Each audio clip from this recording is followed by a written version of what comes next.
Good afternoon to all of our lovely listeners and welcome back once again to our podcast feature TWW Talks. As part of our digital series TWW Online, we have been producing free online activities, tutorials and support around various topics to stay connected with you wonderful women during our COVID-19 induced centre closure. This is the third instalment in the series and I am delighted to be joined by our very own Nicky F for the Elimination of Violence Against Women 2020 campaign. Before we dive in for some good chat, please accept this disclaimer as a trigger warning. We will be discussing topics around violence and domestic abuse in the hopes that we can educate around the topic. We don't want to cause any upset or distress, of course. Now let's jump straight in. Nicky, please introduce yourself and tell us a little bit about your role at Tomorrow's Women. Hi there, Nicky here, Empowerment Advisor at Tomorrow's Women. My job here is to work with any woman who comes through the doors. And it is to help anybody make kind of positive, lasting lifestyle changes. I run quite a few of the groups in here as well, and my kind of passion in here is around domestic abuse. Lovely, thank you, Nick. So as you just said, your passion in particular is domestic abuse, and you recently said that as well in a TWW Get to Know the Team kind of feature. So where is your passion to support around domestic abuse in particular come from? It's come from my own personal experiences. Prior to me going through domestic abuse in my past, I was a hairdresser. I'd done that for 25 years, and it was only from being in an abusive relationship myself, coming through the other side and having to work hard to get there, it just changed my perspective on life. I spoke to many people who've never experienced any kind of abuse or violence, and I think they found it really difficult to understand it. So for me, getting through the other side, working through everything that I had to, not only from a physical health but also my mental health and well-being, it was incredibly challenging, and it left me feeling I need to go and help others. I think once you've actually experienced it, you can really connect with other people either going through similar or themselves have come through the other end. It's like an unseen connection. It's like an unseen bond. It's really difficult to explain how you feel in your head and your heart unless you have experienced it yourself. Yeah, that's amazing. I mean, we know the amazing work you do here in a sort of mentoring capacity really does change women's lives. So obviously we can only say thank you for that. So kind of touching a little bit on some specific elements of domestic abuse, obviously there is this kind of known and accepted theme that the only focus is on physical abuse, and obviously we know there's so much that underlies that in the form of emotional abuse. So if you could just talk a little bit about coercive control, maybe define it, for those that haven't maybe heard of that or don't know what it is, and other kind of forms of emotional abuse and how they present in that way. Okay. So still to this day, many victims of abuse, they don't recognise the severity of the emotional and psychological abuse because there is no physical violence involved, and this becomes really apparent once you're in groups. Some people may feel like they shouldn't be in the group to start with, because another person may be talking about the black eyes they've had, the broken bones they've had, but I always say please stay in the group, because as the weeks go on, we're going to uncover a lot more. When we look at emotional, psychological abuse and coercive control and behaviours, we're looking at an area which starts slowly. So for an example, it could be a little lie here, it could be a snide comment there, a little bit of jealousy maybe if you've got a night out planned with your friends, and then over time there'll be more and more comments, there'll be more and more jealousy, there could be threats which start to appear, and little by little, without even realising it, your confidence begins to fall. You stop going out because it's not worth the consequences, it's not worth the hassle. So some kind of techniques and traits in relation to the psychological, emotional, coercive control behaviours are things such as being called names, being humiliated, intimidating you. Somebody kind of minimising as well the abuse that's occurring, you know. So if somebody is putting you down all the time, somebody is threatening you all the time, and they're kind of making out that you're being dramatic, you're being over the top, you know, this is terrible. Because when we look at the psychological abuse, then we're looking at something called gaslighting, which is really, really interesting for you to go and have a little look at. When we talk about gaslighting, it's an emotional abuse which makes a victim question their own reality. So if somebody is abusing you and the abuser's saying to you, oh, behave yourself, oh, it's not that bad, oh, get a grip. For a victim, you might start to question that. Am I being dramatic? Is it really that bad? Yeah, which in turn will allow the abuse to escalate and continue. Other things that we can be looking at is, are they making you afraid?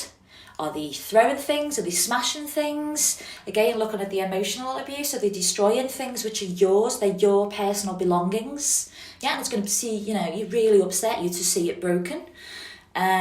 We could go on and on. But like any form of abuse, its purpose is to remove a victim's freedom. For a victim kind of living day in and day out with somebody using these tactics, we also need to look at kind of the impact that will have on the victim. So we're looking at developing mental health concerns as well, such as anxiety, depression, PTSD, codependency, which again in turn is going to make it more difficult to leave. I'm going to talk about it in a minute. What you'll see is I don't always like definitions. And I'm going to talk about that because of my group in a minute. Right. I don't, because I think they're quite... If you don't know what psychological coercive controlling means, it's just a mouthful. So I don't like talking about them. I like to actually give examples. That's just the way I like to go with it. So even like when it comes to week 1, in my Finding Me, I'll take the definition of domestic abuse, yeah? So, you know, obviously we talk about the physical, the sexual, the psychological, the emotional, financial, coercive, controlling behaviours. Then I look at the group, and they're all just like that. I go, do you get that? I go, okay, so now we're going to break this down.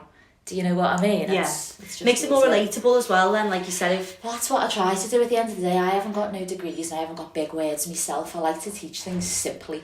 And I just think that it's easy for everybody to then understand, isn't it? And it's hard to relate with the definition. It just is, because that's not your experience. Like you said, you don't identify necessarily with coercive control or gaslight. You don't identify with that. What you do identify with is those small tenets of the little things that they're doing, perhaps the perpetrator, that you go, actually, that is what's happening to me.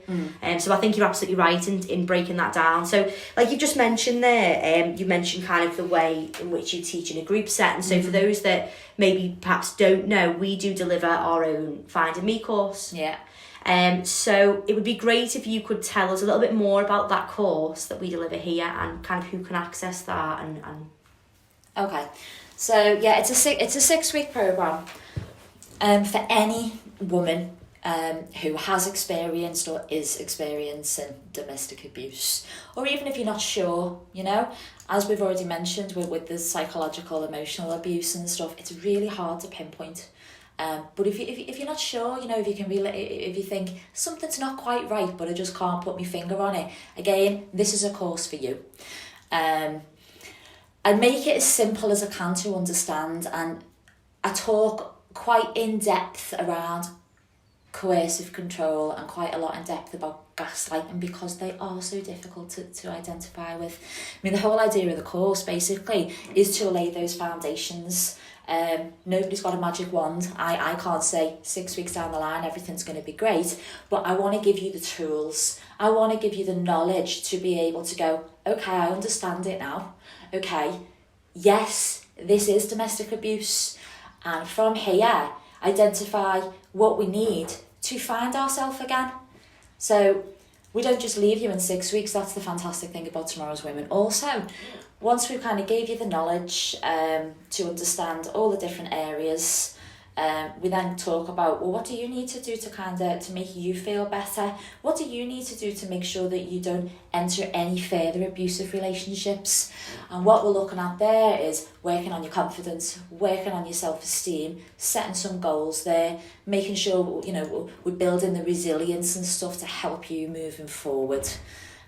So yeah, it's for anybody who really wants to gain a really good understanding around domestic abuse and to progress in the future. Yeah, and of course we have all of the relevant safeguarding and risk assessment as well where needed in any kind of disclosures of that, don't we? Which is absolutely, we have those links. Yeah, even from week one, we try and kind of when we're open, we like to try and invite RASA into this group, because we do obviously touch on sexual abuse as well. And for me, as much as, I have knowledge around that, RASA is the specialist for that. And even if obviously RASA can't be in the door, we will always say to people, if you do need that support around that area, please contact RASA and we'll give those details out. We also try and bring solicitors in at some point throughout the session as well, so we can look at, what they can do to support you. And anything else, we know how to do risk assessments and things like that. We just hope that if anybody is experiencing domestic abuse and they are worried and they're concerned, that they will speak up and let us help them. Yeah, so that's obviously amazing, such an amazing offer. And I think for anybody that is kind of interested in that, or even if you want further information, obviously you can contact our admin team who can signpost you in the right way for that, and I'll link all of this in the description of the video as well. So just kind of going back to the reason why we're doing this today is, like I said, for the elimination of violence against women, which is a national campaign, an international campaign even, that exactly as it says, it is for companies, organisations, individuals to advocate for the elimination of violence against women and girls. So in aid of that, really, as it is a campaign and kind of a pledge moving forward for the 16 Days of Activism, which again you can kind of search a little bit more about that. What do you think needs to be done to support victims and survivors of domestic abuse, and what kind of part and message, I suppose, would you suggest to anyone living in that situation now that may be listening? Okay. I think now when you're looking at like the domestic abuse strategy moving forward, I think it's ambitious, but it's absolutely incredible. If I was going to kind of look at that, for me, in order to kind of move forward and stuff, it's priority to make sure that you have all the agencies working effectively together. So we're talking about the statutory agencies, the BCSE, the community hubs. We need to connect the dots. We need to fill in these links and make sure that everybody, no matter where a victim goes, they receive the absolute support necessary. So there has to be a pathway, no matter where you go. And for me, please tell somebody. Please, whether it's a friend, whether it's a family member. Again, you can go online. You can ring Tomorrow's Women. We're here to support you. When we again going onto the council, going onto their website now, it's Never Okay Wirral. It's fantastic to kind of get yourself more details on abuse and coercive controlling behaviours, how to report and stay safe, the kind of support that you can expect to receive, along with plenty of other information to help you move forward. For me, nobody should ever have to live in fear or be controlled. So the best thing I can say is please tell somebody, as you deserve to be happy and you deserve to be safe. Absolutely, I think that is the most important message when we're talking about domestic abuse, isn't it? Absolutely. So obviously that was really insightful and important from you there, Nicky. Thank you so much. As an offer and a plea of support really to those who also may be suffering right now from domestic abuse, or like you said, even just have an inkling that something's not right. Yeah. Even that in itself, go with your gut, trust your thoughts and your feelings. Absolutely. In that way. Absolutely. So yeah, part of the message, you're absolutely not alone. There are always people and places, and we are hopeful that wherever you go, they will know where to signpost you in the right way, and we are pushing for that on Wirral, like you said, with the new domestic abuse strategy, hopefully getting that pathway in place. All of what we've discussed here and any of the support on offer, certainly locally, I will list in the description, because that's obviously important if you need that, but please feel free as well. We're open Monday to Friday 9 to 4 at the moment. Please call our phone lines. Putting that right out there, we can offer that support too. We are true advocates of eliminating and ending violence against women here, aren't we? Can't stress that enough. Absolutely, yeah. So thank you so much for taking part with us today. Thank you for talking. You can take a look at what else we're doing around the elimination of violence against women on our Facebook, Twitter and Instagram and YouTube at Tomorrow's Women, and see what else we've been getting up to as well as part of our digital series. But last words, stay safe, look after yourself, talk to somebody, and know you're not alone. Absolutely. Please speak up, please tell somebody. Nobody deserves to live in fear. Thank you, Nick. Thank you everyone for listening. Take care.